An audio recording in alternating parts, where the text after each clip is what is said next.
துளிக்கூட ஆயிலே யூஸ் பண்ணாமல் லஞ்ச்னா ஆச்சரியமா இருக்கா? ஜீரோ ஆயில் ஹெல்த்தி ரெசிபி சீரீஸில் இந்த காம்போவை சேவ் பண்ணி வச்சு ட்ரை பண்ணி பாருங்க. தூதுவளை இலை மழைக்காலத்தில் வர சளி இருமலுக்கு ஒரு அருமருந்தாக இருக்கும். நல்லா க்ளீன் பண்ணி வாஷ் பண்ணி எடுத்துக்கலாம். கடாயில் 1 ஸ்பூன் கடலைப்பருப்பு, 1 ஸ்பூன் உளுந்து பருப்பு, 2 வரமிளகா, 10 சின்ன வெங்காயம் போட்டு நல்லா வதக்கி, கூடவே 5 பல் பூண்டு, தக்காளி சேர்த்து நல்லா வதக்கி, கூடவே கட் பண்ண தூதுவளையும் சேர்த்து நல்லா கிளறி ஆறுனதுக்கு அப்புறம் தேவையான உப்பு போட்டு அரைச்சி எடுத்தீங்கன்னா தூதுவளை துவையல் ரெடி.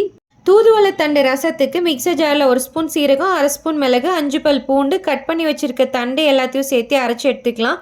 வேக வச்ச தக்காளி பழத்தை நல்லா பிழிஞ்சு அது கூடவே அரைச்சி வச்சிருக்கிறதையும் சேர்த்து கொஞ்சம் புளி சேர்த்து 1/4 ஸ்பூன் மஞ்சத்தூள், தேவையான அளவுக்கு உப்பு போட்டு கரைச்சி எடுத்துக்கலாம்.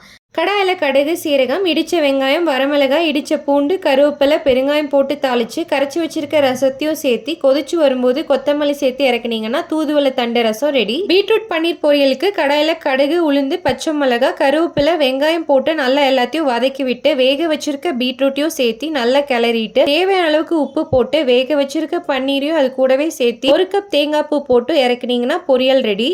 அது கூடவே வேக வச்ச கடலைப்பருப்பு போட்ட சௌச்சௌ பொரியல்.